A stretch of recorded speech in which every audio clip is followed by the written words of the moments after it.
के मतलब क्या होता है? इलेक्ट्रोमैग्नेट। इलेक्ट्रोमैग्नेट मतलब इसमें इलेक्ट्रिक और मैग्नेटिक दोनों चीज है। इंडक्शन का मतलब क्या होता है? प्रोड्यूस करना, है ना। तो यहाँ पे क्या बोल रहा है साइंटिस्ट, अगर किसी मैग्नेटिक फील्ड से अगर इलेक्ट्रिक करंट प्रोड्यूस होता है तो ऐसे फिनोमेना की स्टडी को इलेक्ट्रोमैग्नेटिक इंडक्शन बोलते हैं, या इसको ऐसे भी बोल सकते हैं, वो ब्रांच साइंस की जिसमें हम डील करते हैं किसी मैग्नेटिक से हम इलेक्ट्रिक करंट प्रोड्यूस करते हैं। अब यहाँ पे किस इलेक्ट्रिक और मैग्नेटिक की बात हो रही है? फील्ड की बात हो रही है। जैसे इससे पहले जो पहले वाला साइंटिस्ट था उसने क्या बोला था, किसी करंट से हम मैग्नेटिक फील्ड प्रोड्यूस कर सकते हैं, है ना। तो इसने बोला कि फाराडेस ने बोला कि अगर किसी करंट से मैग्नेटिक फील्ड प्रोड्यूस हो सकती है तो किसी मैग्नेट से करंट क्यों नहीं प्रोड्यूस हो सकता है, बरोबर। तो ये चैप्टर इसी से लिंक करते हुए आगे बढ़ता जाएगा। अब फाराडेस के हम लोग 2 लॉ पढ़ने वाले, ये लॉ पे ही पूरा के पूरा चैप्टर कवर होने वाला है। इसी को जो आगे के साइंटिस्ट आप हमें मिलेंगे वो इसी को इलेबोरेट करते हुए आगे बढ़ेंगे, ठीक है। तो लॉ ऑफ इलेक्ट्रोमैग्नेटिक इंडक्शन, इसमें पहला लॉ है Faraday's first law.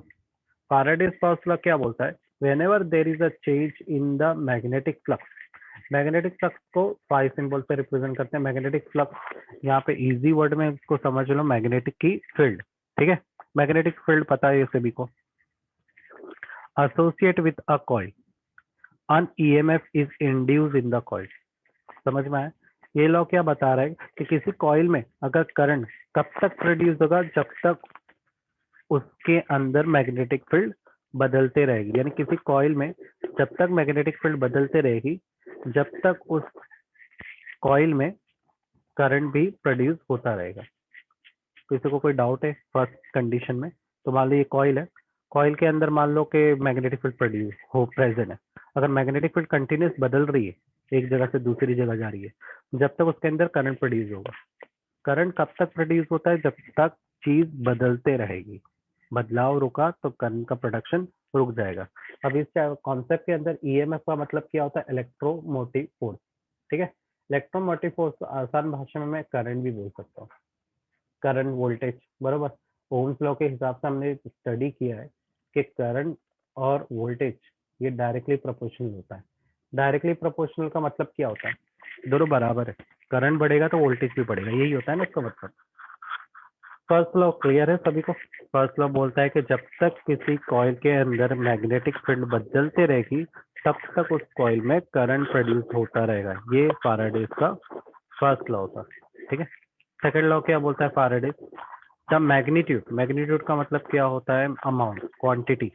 The magnitude of induced EMF is directly proportional to the rate of change of magnetic flux through the coil. बोलने का मतलब क्या है? किसी गलती का मैंने एक सर्किट बनाया यहाँ पे और ये मैग्नेट है। अब कितनी क्वांटिटी में इस कॉइल में करंट प्रोड्यूस होगा, वो निर्भर किस में करता है कि आप जो मैग्नेटिक फील्ड है, ये जो बार मैग्नेट है ना, आप कितनी तेजी से इस कॉइल के आसपास लेफ्ट राइट कर रहे हो, कितनी फटाफट पुश इन आउट कर रहे हो। जितनी स्पीड में आप मोशन करोगे ना, उतना ज्यादा इसके अंदर करंट प्रोड्यूस होगा। समझा? मैं इसके लिए एक वीडियो दिखा देता हूँ, मेरे को याद आ गया वीडियो। इस पे एक वीडियो भी था इलेक्ट्रोमैग्नेटिक इंडक्शन पे। आई थिंक मैंने क्लास 11 में तुम लोग को दिखाया था, क्योंकि वहां पर इसका लिंक था। अभी ये अगर स्टार्टिंग का इंट्रोडक्शन वाला पार्ट समझ में आ गया ना, पूरा चैप्टर कवर हो जाएगा, क्योंकि इससे ही पूरा लिंक होते हुए पूरा चैप्टर खत्म किया इसने। तो नाम क्या है इसका? इलेक्ट्रो मैग्नेट लिख के स्मार्ट लर्निंग फॉर ऑल, है ना। ये देखो ये है, वीडियो में जो भी आएगा मैं एक्सप्लेन करते जाऊंगा तुम लोग को। वो साइंटिस्ट का नाम भी यहाँ मिल जाएगा जिसकी मैं बात कर रहा हूँ। एनोटेशन ले लेता हूँ मैं। तो यहाँ पर देखो ये मिस्टर स्मार्ट है इसका नाम, ये एक्सपेरिमेंट करता रहता है करंट के साथ, ठीक है। मैंने थोड़ा सा क्रिएटिव तरीके से बताया, काफी दिन गुजर जाते हैं। इसका जो नाम है फाराडेज है, और इसकी लैब को उसने फाराडेज लैब बोला है, जस्ट फॉर फन के लिए बनाया है। अब ये क्या कर रहा है, एक सर्किट है उसके अंदर करंट बहा रहा है। देखो बैटरी से कनेक्ट किया है, बैटरी से कनेक्ट करके इस वायर के अंदर करंट फ्लो करवा रहा है, ठीक है। अभी टच करेंगे तो जाहिर बात करंट लगेगा क्योंकि उस कॉइल के अंदर भी करंट जा रहा है, तभी इसको फोन आता है।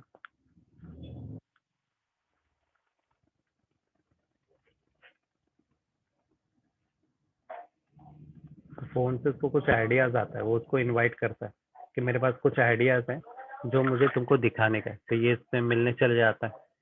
अभी किससे मिलने जा रहा है उसमें ऐसी थोड़ा सा फन वे से बताया, हैंस क्रिश्चियन ऑर्स्टेड। हाँ मिल गया नाम। जो हैंस क्रिश्चियन ऑर्स्टेड है ना, यही है वो जिसने फर्स्ट टाइम ये बताया था कि किसी इलेक्ट्रिक करंट से मैग्नेट प्रोड्यूस करते हैं। तो ये इसी तरह से देखो उसने क्या किया, बैटरी से दो वायर को कनेक्ट किया और बीच में एक कॉइल लगाया, कंडक्टिंग वायर है ना, और इसके बीच में तुमको यहाँ पे मैग्नेट दिखाई दे रहा है क्या? अब इसने क्या, जैसे करंट पास किया तो ये जो मैग्नेटिक नीडल है ना, वो देखो डिफ्लेक्शन दे रही है, देखो सब लिख कर आ रहा है, this indicate presence of magnetic field. फिर से इसने इलेक्ट्रिक करंट ऑन किया, फिर से जैसे ही करंट इस कॉइल में गया, मैग्नेट ने वापस डिफ्लेक्शन दिया। अब उसने मैग्नेटिक नीडल लगाया, डिफ्लेक्शन का मतलब क्या है कि करंट जाने पर इसमें मैग्नेटिक फील्ड प्रोड्यूस हो रही है। This prove that electric current produce a magnetic field.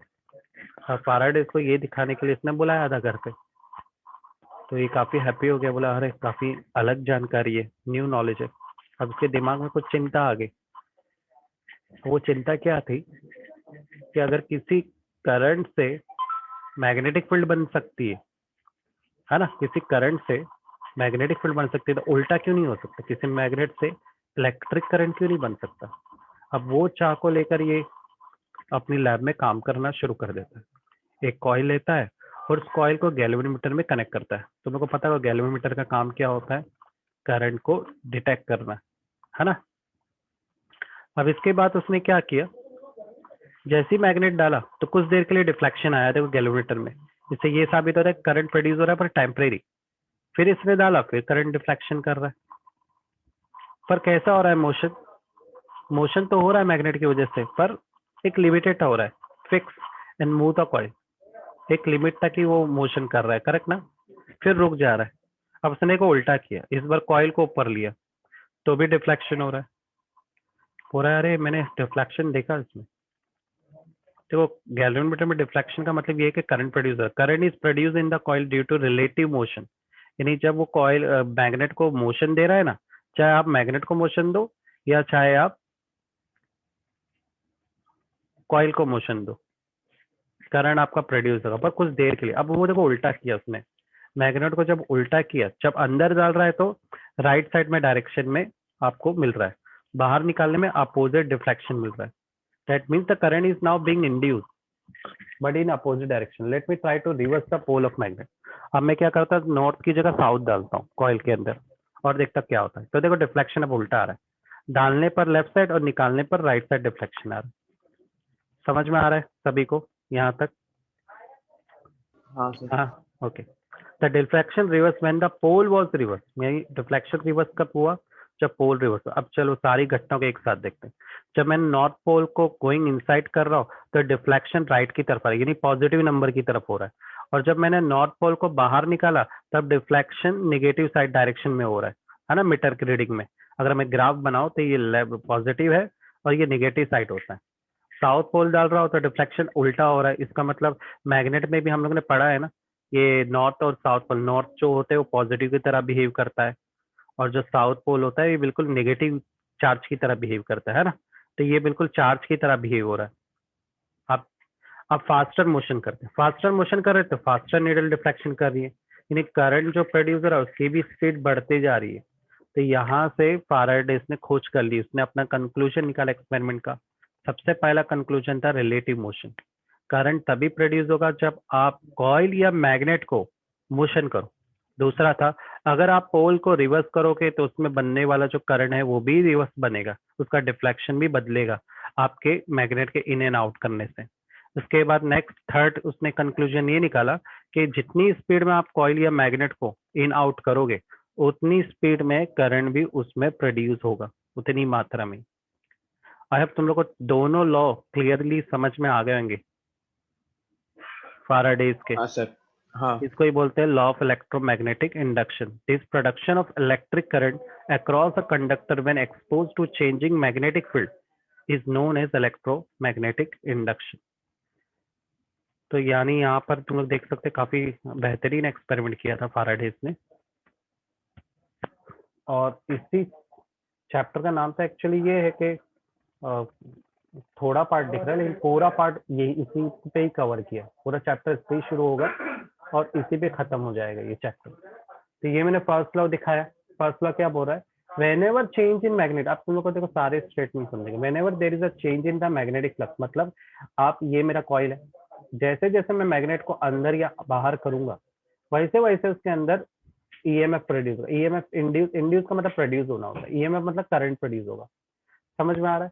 आप कितनी मात्रा में, आप कितनी तेजी से इस मैग्नेट को कॉइल के इन आउट करोगे उतनी ज्यादा मात्रा में उसके अंदर करंट भी प्रोड्यूस होगा। मैग्नीट्यूड का मतलब होता है उतनी क्वांटिटी में प्रोड्यूस होना है। ईएमएफ मतलब करंट। समझ गए? कोई डाउट है यहाँ पे? किसी को शंका? क्लियर हो गया दोनों लॉ? है ना? अब यहाँ पे हम लोग हाँ थोड़ा सा डीपली जाता है, मैथ्स में जा रहे हैं। ई क्या है? हम लोग मान लेते हैं ई वो इंड्यूस करंट है, ईएमएफ या करंट।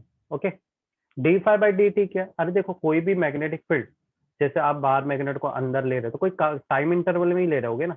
अब जारी बात है बाहर मैग्नेट को जब आप अंदर ले रहे हो फिर बाहर ले रहे हो तो आप काफी तेजी से काम कर रहे हैं, यानी यहाँ पे होने वाला जो टाइम है बहुत छोटा होगा और यहाँ पे बनने वाली मैग्नेटिक फील्ड भी छोटी है, इसलिए इसमें करंट भी क्या आ रहा है? छोटा आ रहा है। तो मैं बोल सकता हूँ प्रोड्यूस होने वाला जो ईएमएफ है वो D phi by D T रहेगा। D phi by D T का मतलब क्या है?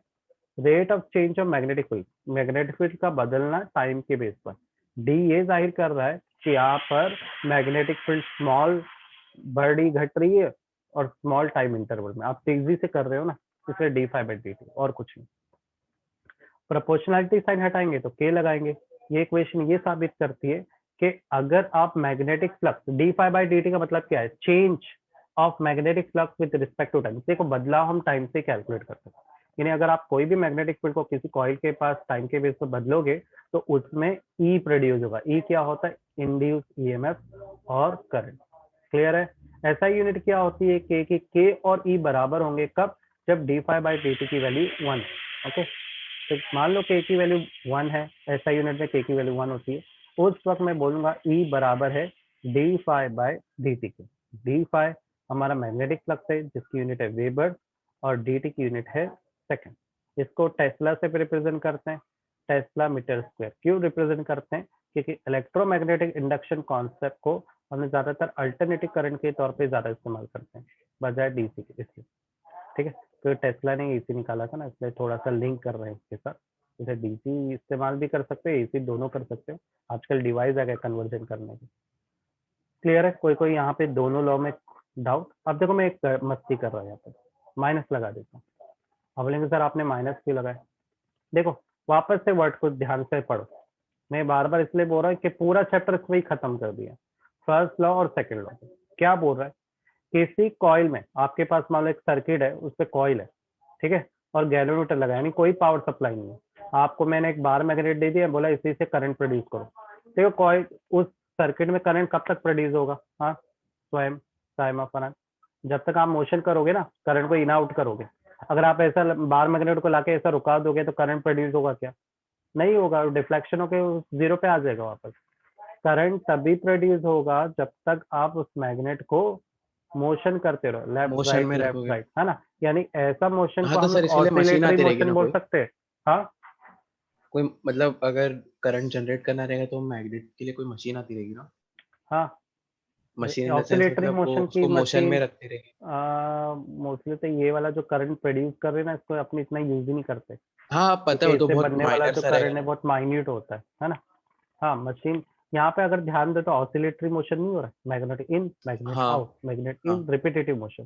तो ऑसिलेटरी मोशन चाहिए, इसका मतलब ये समझ में आ रहा है, तभी उस कॉइल के अंदर करंट प्रोड्यूस होगा। अभी देखो मैं वक्त जाया क्यों कर रहा हूँ मालूम है? क्योंकि आगे का जो कॉन्सेप्ट है ना, मेरे को बहुत हेल्प मिलेगी अगर तुमको ये पार्ट समझ में आएगा। अगर यहाँ नहीं समझा ना, आगे पूरा सब खत्म हो जाएगा कॉन्सेप्ट। लग रहा है इजी?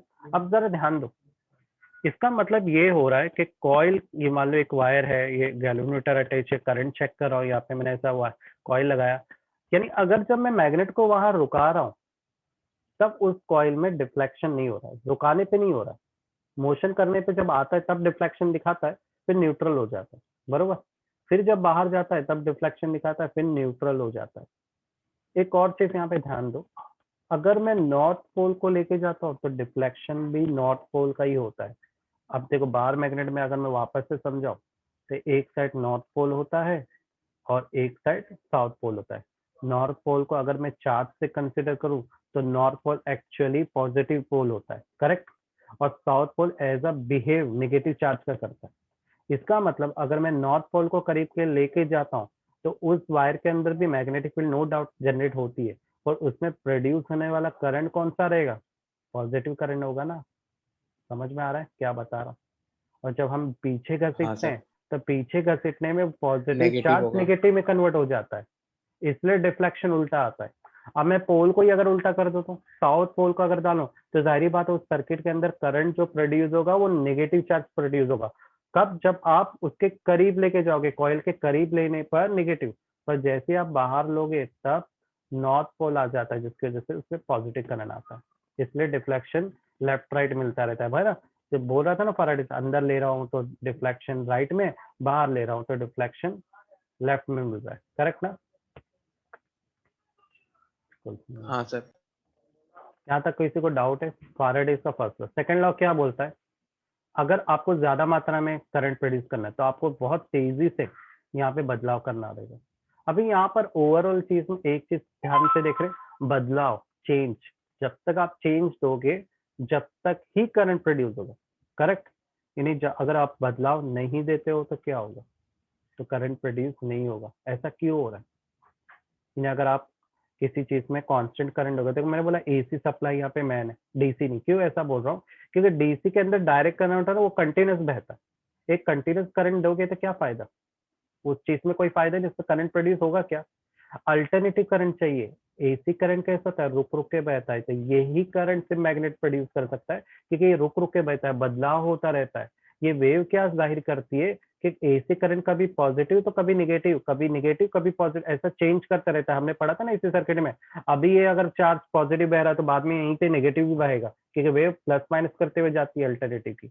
यानी ये बार बार फ्लक्चुएट करता है। इसलिए तो हमारे घर में एसी में पंखा चलाते हैं, पंखे के बीच में क्या है, सर्कल में मैग्नेट लगा हुआ है, कॉइल लगा हुआ है। उसके लिए रुक रुक के करंट चाहिए ताकि वो घूमे। कंटिन्यूस दोगे तो कॉइल जल जाएगा, वो रुक बहेगा ही, मतलब फ्लो ही नहीं करेगा, है ना, सब चिपक जाएंगे। समझा यहाँ पे। तो यानी हाँ यहाँ सर, पर एक समझा। चीज का प्रॉब्लम आ रहा है। इसका मतलब क्या है कि मान लो मैं मैग्नेट को अगर सर, कॉइल के, अगर हाँ, फैन में सर अपना एसी करंट जाता है, चलो वो वाला कंसेप्ट समझ में आया, लेकिन अपने जो इलेक्ट्रॉनिक कंपोनेंट्स है उसमें भी रुक रुक के जाता है करंट। जहाँ पे हमें हम मैग्नेट जैसे सर की कंप्यूटर हो गया या प्रोड्यूस टीवी हो या गया। मैग्नेट से रिलेटेड चीजें होंगी तो वहां पे जरूरी होता है। और आज के टाइम पे जो डिवाइस आते हैं ना, उसमें क्वालिटी ये होती है कि वो लोग अंदर बहुत सारे ट्रांसफार्मर, ऐसे ऐसे डिवाइस होते हैं रेक्टिफायर जो कन्वर्जन का काम करते हैं, एसी को डीसी में और डीसी को एसी में, वो भी कन्वर्जन के आते हैं, छोटे छोटे हार्डवेयर, तो इनबिल्ड होते हैं। मोबाइल को तो हम डीसी देते हैं, है ना, पर उसके बावजूद उसमें से इलेक्ट्रोमैग्नेटिक रेडिएशन निकलता है। तो ये कुछ समझ में नहीं आया। तो यहाँ पर मैं वो इलेक्ट्रोमैग्नेटिक रेडिएशन का लेना देना एटम से होता है। देखो हर एक चीज के अंदर एटम्स होते हैं, और जब ये एटम्स, मैंने ये वाला कॉन्सेप्ट एक्चुअली हम पढ़ेंगे ड्यूअल नेचर ऑफ एटम में, मैं सिर्फ गो थ्रू कर रहा हूँ। इसके बारे में थोड़ा सा हम लोग ने क्लास 11 में पढ़ा केमिस्ट्री के अंदर। देखो कोई एटम जब एनर्जी लेकर हायर स्टेट में आता है ना, तो वो हायर स्टेट में कब तक रहेगा, जब तक उसके पास एनर्जी। जब हायर स्टेट से जब उसकी एनर्जी लूज हो जाती है तो वो लोअर स्टेट में आता है।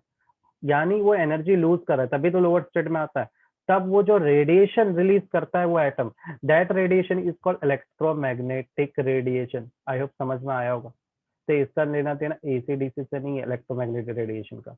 ये हाई से लो, जब कोई भी एटम एनर्जी लूज करता है, रेडिएट करता है, तो वो रेडिएटेड एनर्जी इलेक्ट्रोमैग्नेटिक रेडिएशन होती है। क्लियर है। तो हाईएस्ट से लोअर जाएगा, यानी यहाँ पर इलेक्ट्रोमैग्नेटिक रेडिएशन का लेना देना उनके अंदर प्रेजेंट इलेक्ट्रॉन्स है कि वो हाईएस्ट स्टेट में या लोअर स्टेट में एनर्जी गेन कर रहे हैं या लूज कर रहे हैं। क्लियर है। यही पूछ रहे थे कि मैंने कुछ और एक्सप्लेन कर दिया फरन, यही है ना। सर मैं पूछा था अपना जो घर के बाकी अप्लायंसेस हो गए जो भी, फैन को हाँ छोड़कर, तो उसमें हाँ, सर अगर रुक रुक के करंट जाएगा तो फंक्शन मैग्नेटिक, प्रॉपरली नहीं करेगा ना। नहीं नहीं, इतना भी रुक रुक के नहीं बहता है कि तुमको पता चल जाए। जैसे कभी करंट को टच करके देखना, एक वायर है, जैसे हम लोग का एक सब्जेक्ट था वर्क एक्सपीरियंस, तो उसमें हम लोग को 80 पावर वोल्ट का कर वायर टच करवाए थे, सबको बोले टच करो, तो तुम लोग काम कर रहे हो तो तुम लोग को नॉलेज होनी चाहिए इलेक्ट्रॉन की। तो जब टच करते हैं ढप ढप करके करंट बहता है, कभी टच किए? जैसे शादियों में जब तोरण लगती है बिल्डिंग में, तो बहुत सारे बच्चे देखो ना, वो तोरण हाँ निकालने की कोशिश में झटका खा लेते हैं, पर कुछ होता नहीं, चिपकते नहीं। क्यों नहीं चिपकते? क्योंकि उसमें करंट ढप ढप सर, करके बहता है, माइनर टक टक वोल्ट टक। रहता है ना तो पर। हाँ माइनर वोल्ट है। दूसरा, उसमें जरा देखना करंट धक टक टक टक तुम्हें फील होगा, टक टक टक ऐसा बह रहा है, जैसे सर हार्ट बीट होती है 230 ना। वोल्ट कुछ डैमेज कर सकता है ह्यूमन को, मतलब किसको? बेसिक जो आता है प्लग में से। बेसिक टू प्लग से थर्टी अगर वोल्ट टू, आता है ना, हाँ टू बहुत। थर्टी अरे टू एक चीज 40 याद आता है। रखो, हमारे घर में तो कितने ऐसे एम्प्लॉय हैं जो उससे भी ज्यादा वोल्टेज लेते हैं। तो हमारे घर में हाँ जो आता है ना वो करंट, वो सर, उस मैं, उनके अंदर तो वो रहते हैं ना, स्टेप अप ट्रांसफार्मर लगे रहते हैं। हाँ वेरी गुड। तो ट्रांसफार्मर है ना, ये प्रॉब्लम है। दूसरा, अगर 230 वोल्ट आ रहा है, ये भी अपने लिए बहुत ज्यादा है करंट, अपन चिपक जाएंगे इसमें भी। क्योंकि 230 नहीं, ये बढ़ेगा, क्योंकि देखो हर एक घर के जो डोमेस्टिक इलेक्ट्रिक सर्किट है, वो कहीं ना कहीं जाकर ट्रांसफार्मर से तो जुड़ेंगे। वहां से अगर लोड घसीट लिया तो, है ना। और हाँ अगर नहीं भी घसीटा तो 230 वोल्ट बहुत ज्यादा है अपने लिए। ये भी बहुत तेज है, क्योंकि 50 हर्ट की फ्रिक्वेंसी में आपकी बॉडी के अंदर 230 वोल्ट जाएगा फटाक फटाक। समझे? तो ये भी डेंजर है। और सर, अपन 230 में नॉर्मल टक टक टक, इसकी फ्रीक्वेंसी चेंज कर सकते हैं क्या? नहीं, हर एक जो वोल्टेज के आते बेस हैं। पे फ्रिक्वेंसी होती है। एसी के अंदर हमेशा फ्रिक्वेंसी ज्यादा होती है, पर डीसी में फ्रिक्वेंसी जीरो होती है। ये half cycle full cycle AC circuit में हम लोग ने इसके बारे में अच्छे से जानकारी ली हाँ राइट। है ना। और कुछ हाँ पूछना सर, है? समझा। अरे इससे रिलेटेड कुछ पूछो, ये इतना टाइम वेस्ट क्यों कर रहा था? मैंने नेगेटिव साइन भी लगाया था, equal d phi by D t. देखो मैग्नेट अगर यहाँ आ रहा है और डिफ्लेक्शन आके फिर रिटर्न बैक हो जा रहा है, इसका मतलब क्या है पता है क्या? मतलब इसमें करंट जो प्रोड्यूस हो रहा है ना उस मैग्नेट से, वही करंट इसको अपोज कर रहा है। क्यों? अबे मैंने खुद ही बोला ना, अगर नॉर्थ पोल जाएगा तो इसमें नॉर्थ पोल प्रोड्यूस होगा, बरोबर के नहीं? करंट भी। तो अभी हम लोग को खुद को पता है कि दो सेम पोल एक दूसरे को क्या करते हैं, रिपल करते करते कि नहीं? तो यहाँ पे वो चीज होगी कि नहीं? अगर आप नॉर्थ पोल जा रहे हो तो डिफ्लेक्शन भी नॉर्थ हो रहा है। अब वो डिफ्लेक्शन नॉर्थ का जो करंट प्रोड्यूस हुआ, वही नॉर्थ पोल का करंट इस नॉर्थ पोल को रिपल करेगा कि नहीं करेगा? साइमा, कुलसुम, अरमान, करेगा ना। सेम पोल हमेशा रिपल होते हैं, अपोजिट पोल अट्रैक्ट होता है। तो शुरुआत में अट्रैक्शन इसलिए हो रहा है क्योंकि पोल अपोजिट है। जब पोल सेम होंगे तो वही करंट, वही मैग्नेटिक फील्ड को करंट रिपल करेगा जिसने उसके अंदर करंट प्रोड्यूस करवाया है उस मैग्नेटिक फील्ड से। समझा? कहीं डाउट आया किसी को इस कॉन्सेप्ट में?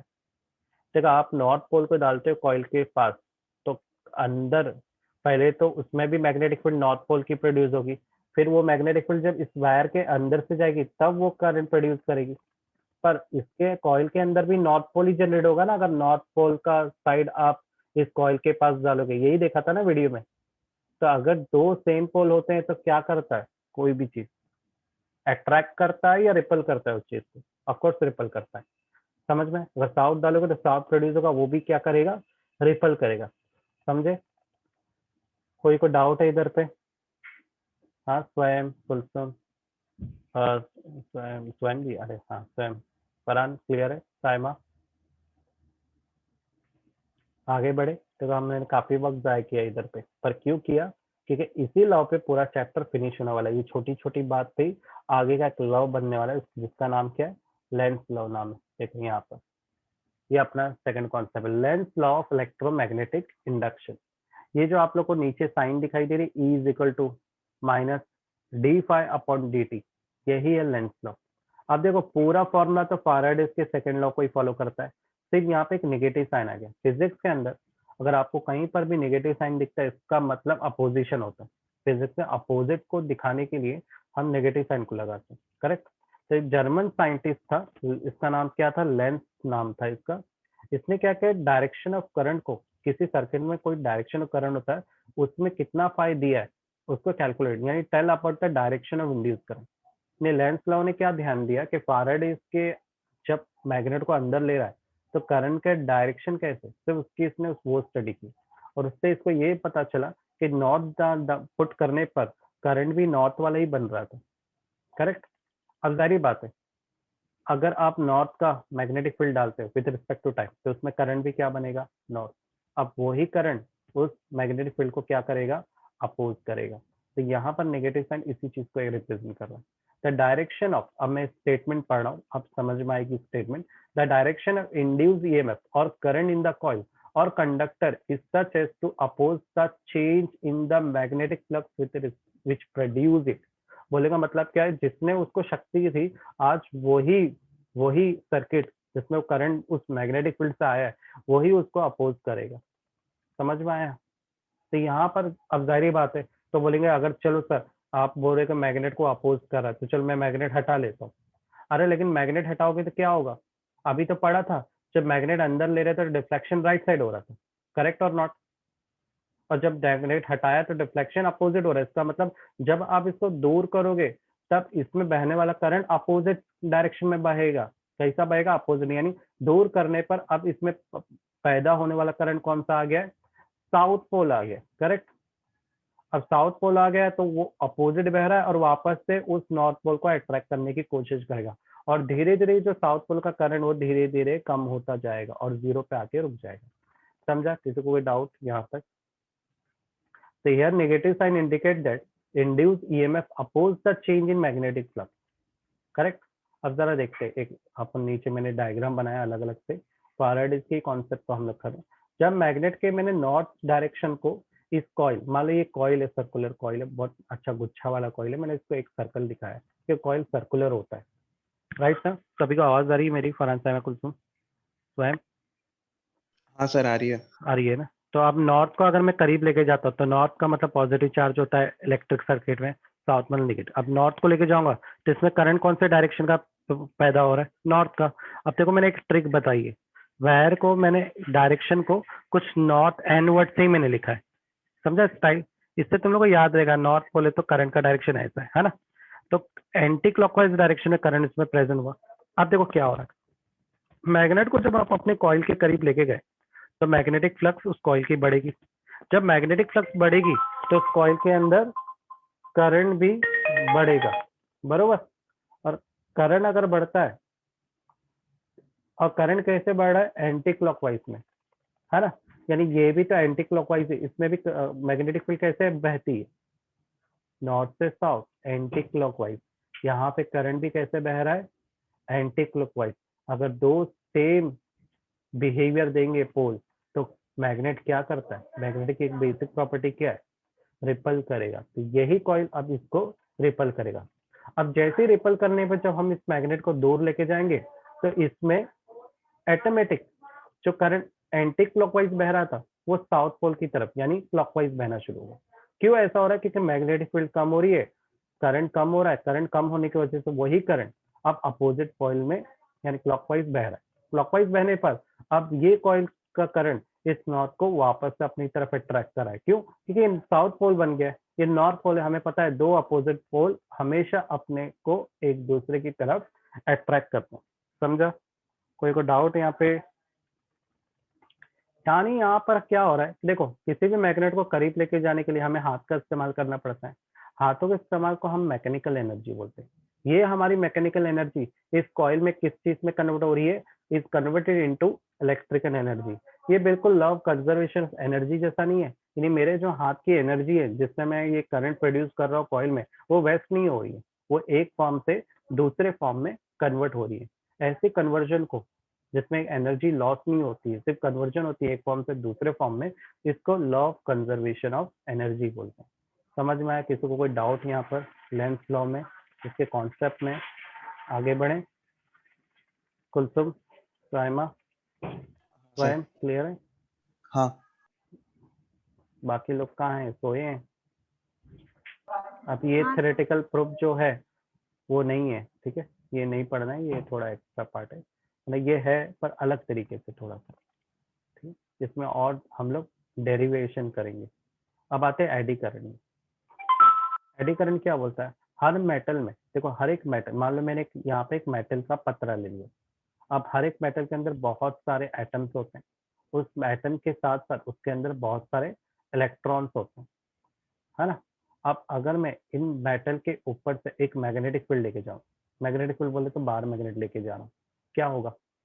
जाहिर बात है इस मेटल के अंदर जो इलेक्ट्रॉन्स है, मेटल्स के अंदर जो इलेक्ट्रॉन्स है उनको क्या होगा, उनको मैग्नेटिक फील्ड का फोर्स एक्सपीरियंस होगा और वो इलेक्ट्रॉन उस हिस्से में गोल गोल घूमने लगेंगे। क्यों गोल गोल घूम रहे? कि हमें पता है कि मेटल के अंदर प्रेजेंट इलेक्ट्रॉन फ्री होते हैं, तो ये गोल घूमने लगेंगे। यानी अगर मैं जितनी ज्यादा स्ट्रॉन्ग, मान लो ये एक मेटल है, ठीक है, उसके अंदर बहुत सारे आइटम्स है तो बहुत सारे फ्री इलेक्ट्रॉन भी है।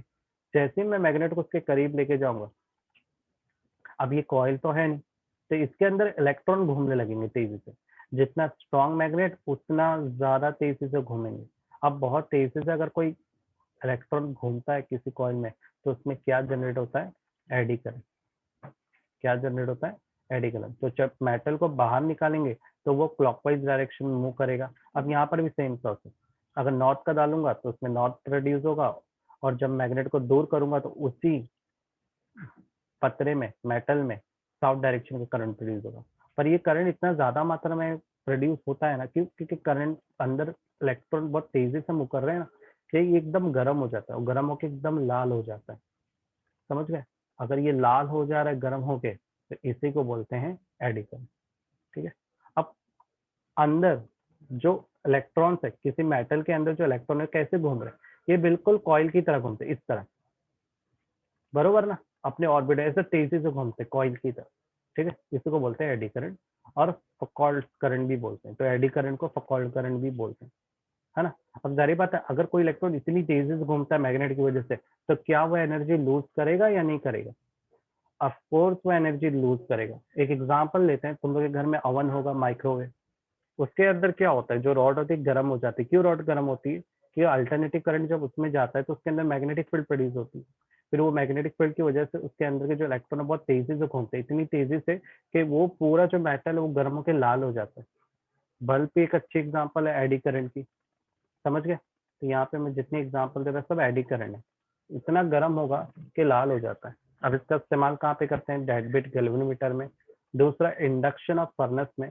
इंडक्शन ऑफ फर्नेस बोले तो अपने मेटल एक्सट्रैक्शन की ना, मेटलर्जी, उसमें हमने क्या देखा है कि अगर आपको किसी मेटल को मेल्ट करके उसमें से इम्प्योरिटी निकालनी है तो एडी करंट अप्लाई करो। एडी करंट क्या करेगा? उसको इंटेंस हीट करेगा और उस मेटल को पूरा के पूरा मेल्ट कर देता है। इसका इस्तेमाल ट्रेन के ब्रेक के लिए भी करते हैं। ज्यादा एप्लीकेशन नहीं देखेंगे क्योंकि ये नहीं है आपकी बुक में एप्लीकेशन। क्लियर है? यहाँ तक किसी को कोई डाउट है? लेस देन 1 मिनट बाकी है, तो हम लोग वापस से कंटिन्यू